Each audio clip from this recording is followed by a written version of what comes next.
Hello and welcome to the Timberpad Pro tutorial series. This is video number 4, in which we'll be covering the Tools tab. So in this we'll just be going over some of the basics and the useful tools. In the next video we'll cover the imports and exports in greater detail. So let's get started. This is one where we're going to have some of those quirks that I was mentioning in previous videos of using the emulator. It's going to make some funny looking things happen on the screen. This is something that you won't run into on your tablet or other device, at least not in the same way. Something that we can't predict or control. So the first tool is the limiting distance calculator, and that can be opened with a double click.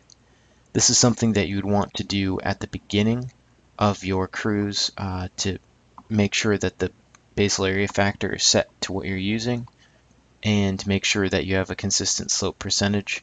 Of course, usually even in sloped ground this would change regularly. If it's at or near 0, you can just leave it at 0. That makes it convenient, at least for estimating. So we can change the slopes and diameters here if we want to, and check the limiting distances.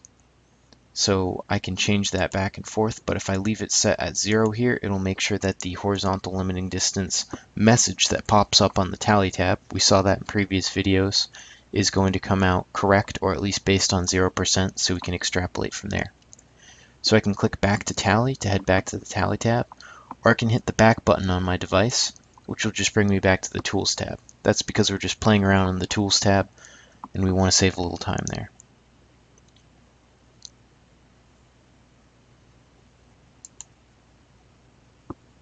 So back at the Tools tab, we have another option of tools to use during the cruise is a unstratified tally. So if you have more than one stand, this is going to throw off your estimate a little bit. However, it gives you something just to look at how the progress is coming so far in your cruise. So it'll give you the number of plots and 0 tally plots. So let me give this a click to update with the data that we have in so far. You'll remember from the previous videos that we've got 2 plots in, one of which is a 0 tally, and the other has 2 trees in that plot. So with a basal area factor of 10, we have 10 square feet per acre, averaged between the two, and 20 trees per acre based on the size of the trees. So I can change my factor here, and that will update the square foot. And if I re-update if I click again, it will give me the trees per acre. So keep that in mind. If you change your basal area factor, you have to click again to get your trees per acre to update. So those are the most useful tools in here. The rest of it's just information. Boring but useful. So let's go to the species codes. This is something that if you're going to use the tall timber default numeric codes, this is the useful reference for that. So clicking in here will give you a list of all the species names and the numbers that are associated with them. That's softwood at the top here and hardwood on the bottom.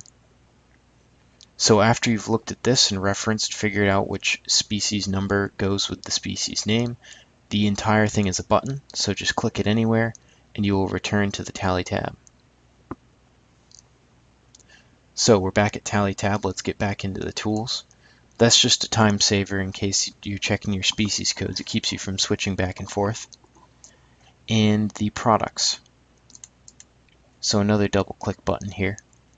When I get into the products, I have some information entered already for the veneer, saw log, and low grade log specifications for the region. If this has changed because I'm in a different region, or I'm doing a cruise that I want to consider a different set of specifications, I can import specs if I have a file already made up, or if I have my specifications written into here and I want to export them to share with somebody, I can just click the export button here. So I'll do that. It gives me a note of what the file will be called. That underscore specs.txt is the indicator of what the file will be if you're looking through the TPAD folder, and we can hit OK there. So now that can be imported into this device later on, or into somebody else's device. It can just be shared by email or other connection. So again, I have the option of clicking back to tally or just hitting the back button. And everything else that we have here is going to be for importing and exporting, and of course deleting the data set before you do the imports. So we'll cover that in a future video, but just for the time being, I would like to point out the export here is going to export a text file that can be used as a large data set. It gives you all of the information that's collected during the cruise, and that would be what is imported to restart the cruise with the same information. The tall timber format down here is going to export a file that can be imported directly into tall timber, and that will be used to generate reports in the analysis there in the cruise processor. And before you do an export, the checker button will just make sure that all of your records are working out. This is okay to do during the cruise as well, just to check and make sure you haven't left anything blank before you move on to a different area. So that was an introduction to the Tools tab, and we'll dig into the formatting a little bit later. Thanks for watching, and please stay tuned.